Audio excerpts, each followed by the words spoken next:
भारत की आस्था केंद्र श्री राम प्रभु का मंदिर अयोध्या में बन रहा है और इसके लिए नेपाल से दो खास किस्म के पत्थर लाए जा रहे हैं। पत्थर जिन्हें देखकर हर राम भक्त की आंखों में आंसू आ रहे हैं। जगह जगह उन पत्थरों की पूजा हो रही है। लोग बस एक बार उन पत्थरों का दर्शन करने के लिए कई घंटों तक सड़कों पर खड़े हैं। जहां जहां से वो पत्थर गुजर रहे हैं वहां सड़कों पर लोग फूल बिछा रहे हैं। आखिर क्या है इन पत्थरों की कहानी? कैसे होगा इन पत्थरों का अयोध्या के राम मंदिर में इस्तेमाल?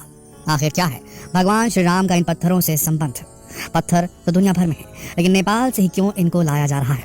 आज हम आपको इन्हीं सभी अनसुलझे सवालों के जवाब देने जा रहे हैं। यकीन मानिए, इन पत्थरों को भारत लाने के पीछे की कहानी जानकर आपकी आंखों में भी आंसू आ जाएंगे और भारतीय संस्कृति की ऐसी झलक सामने आएगी जिसे आप कभी नहीं भूल पाएंगे। अब आराध्य श्री राम से जुड़ी ये बात हम आपको बताएं उससे पहले जरा हमारे चैनल को सब्सक्राइब कर दीजिए। आप सब्सक्राइब कर देंगे तो हम समझेंगे कि भगवान की कथा सुनाने और सुनने का प्रसाद हमें मिल गया। ये पत्थर आ रहे हैं नेपाल की गंडकी नदी से और ये कोई आम पत्थर नहीं बल्कि शालिग्राम है। वही शालिग्राम जो भगवान विष्णु का अंश कहे जाते हैं और हमारे देश के हर घर में पूजे जाते हैं। ये दो पत्थर शिलाखंड हैं और इन दोनों का वजन लगभग 140 टन है। ये पत्थर लाए जा रहे हैं अयोध्या, जहां भगवान श्री राम की अचल प्रतिमा इन्हीं पत्थरों से बनाई जाने वाली है। इसके लिए बड़े व्यापक स्तर पर तैयारियां चल रही हैं। नेपाल में पोखरा के पास गंडकी नदी से शालिग्राम पत्थर की दोनों शिलाओं को क्रेन की मदद से बड़े ट्रक में लोड किया गया था। इन पत्थरों को सबसे पहले पोखरा से नेपाल के जनकपुर लाया गया। जनकपुर के मुख्य मंदिर में पूजा अर्चना की गई। शुक्रवार को इन शिलाखंडों का 2 दिवसीय अनुष्ठान प्रारंभ हुआ। विशेष अनुष्ठान करने के बाद इन्हें अयोध्या के लिए रवाना किया गया और भगवान राम के प्रति लोगों की श्रद्धा देखिए। जहां जहां से पत्थर गुजर रहे हैं वहां सड़कों में लोग इनकी एक झलक पाने के लिए कई कई घंटों तक खड़े हैं। रात में लोग पत्थर का अपने शहर से निकलने का इंतजार कर रहे हैं। फूलों के साथ आंसुओं की बरसात हो रही है। लोग भावुक हो रहे हैं, अपने आप को धन्य मान रहे हैं इन पत्थरों को देखकर कि वही पत्थर है जिन्हें भगवान राम का स्वरूप दिया जाएगा। लोगों को लग रहा है कि कितने भाग्यशाली पत्थर हैं जिन्हें भगवान होने का मौका मिल रहा है। रामायण में एक चौपाई है कि राम काज किन्हें बिनु मोही कहाँ विश्राम। तो ये पत्थर राम काज के लिए जा रहे हैं, स्वयं राम होने जा रहे हैं, तो इनका महत्व तो बहुत हो गया। खुद नेपाल के प्रधानमंत्री और गृह मंत्री ने पूजा करने के बाद इन पत्थरों को रवाना किया। अब आप सोच रहे होंगे कि केवल नेपाल ही क्यों, सिर्फ नेपाल से पत्थर क्यों मंगवाए गए, कहीं और से भी लाए जा सकते थे। आपका सवाल बिल्कुल जायज़ है और हम आपको इसका जवाब भी दे देते हैं। आपको ये बात हम बता चुके हैं कि ये पत्थर कोई आम पत्थर नहीं बल्कि शालिग्राम पत्थर है। दरअसल इसके पीछे की मुख्य वजह है नेपाल सीता माँ का मायका है, यानी सीता जी नेपाल की हैं।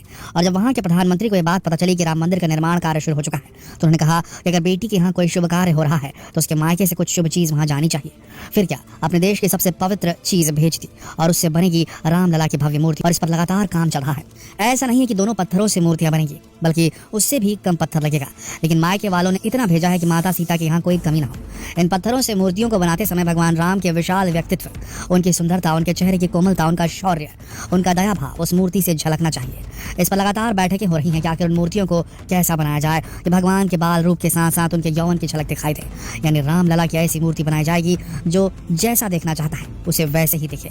गोस्वामी जी की वो चौपाई है ना कि जाकी रही भावना जैसे प्रभु मूरत देखी तीन तैसी। अब मूर्ति देखते वक्त जिसके भाव रहेंगे जैसे भगवान उसे वैसे ही दिखेंगे। वैसे सोचने वाली बात है कि वही पत्थर क्यों दिए जो शालिग्राम कहे जाते हैं। आखिर क्यों इतने महत्वपूर्ण है शालिग्राम? दरअसल शास्त्रों के मुताबिक शालिग्राम में भगवान विष्णु का वास माना जाता है।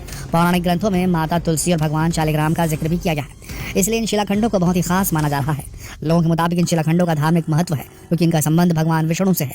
इन पत्थरों की सबसे महत्वपूर्ण बात यह है कि ये शिलाखंड ज्यादातर गंडकी नदी में ही पाए जाते हैं। हिमालय के रास्ते में पानी चट्टान से टकराकर इस पत्थर को छोटे छोटे टुकड़ों में तोड़ देता है और नेपाल के लोग इन पत्थरों को खोज कर निकालते हैं और उनकी पूजा करते हैं। शालिग्राम का पत्थर भगवान विष्णु के 24 अवतारों से जोड़ा जाता है। मान्यता है कि जिस घर में शालिग्राम का पत्थर होता है उस घर में सुख शांति बनी रहती है और आपसी प्रेम भी बना रहता है। साथ ही माता लक्ष्मी की भी कृपा बनी रहती है। अपनी आकृति, रंग, रूप और चिन्ह के आधार पर शालिग्राम कई प्रकार के होते हैं जिनका अलग अलग रूप से पूजन का विधान है। यदि शालिग्राम का आकार गोल है तो उसे भगवान का गोपाल रूप माना जाता है। मछली के आकार के लंबे शालिग्राम मत्स्य अवतार का प्रतीक है। कछुए के आकार के शालिग्राम को विष्णु जी के कच्छप या कुर्म अवतार का प्रतीक माना जाता है। शालिग्राम पर उभरे हुए चक्र और रेखाएं विष्णु जी के अन्य अवतारों और रूपों का प्रतीक मानी जाती हैं। विष्णु जी के गदाधर रूप में एक चक्र का चिन्ह होता है। लक्ष्मी नारायण रूप में 2 चिन्ह होते हैं। त्रिविक्रम में 3 होते हैं। चतुर्व्यूह में 4 होते हैं। वासुदेव में 5 होते हैं। यानी शालिग्राम में स्वयं भगवान का रूप है जो अब श्री राम बनने जा रहे हैं। धन्य है नेपाल और धन्य है वो पत्थर जिनका चयन खुद श्री हरि ने अपनी आकृति बनने के लिए किया है। और जिस दिन ये शालिग्राम मूर्ति में बदल जाएंगे उस दिन हिंदुस्तान की जनता की आंखों में इनके प्रति जो सम्मान का भाव होगा वो कई गुना अधिक हो जाएगा। अभी तो इन पत्थरों को देखने के लिए लोग सड़कों में हुजूम बनाए हुए हैं। इन पत्थरों के एक दर्शन के लिए लोग परिवार के साथ खड़े हैं। मानो ऐसा लगता हो जैसे खुद श्री राम अपने भाई लक्ष्मण और माता सीता के साथ वन से वापस आ रहे हैं। जैसा स्वागत उनका वन से लौटने पर हुआ था वैसा ही स्वागत हर जगह शालिग्राम के इन 2 पत्थरों का हो रहा है। धन्य वो लोग जो इन पत्थरों का दर्शन कर पा रहे हैं, जिन्हें ये देखने का सौभाग्य मिल रहा है, जो मंदिर का बनना देख रहे हैं।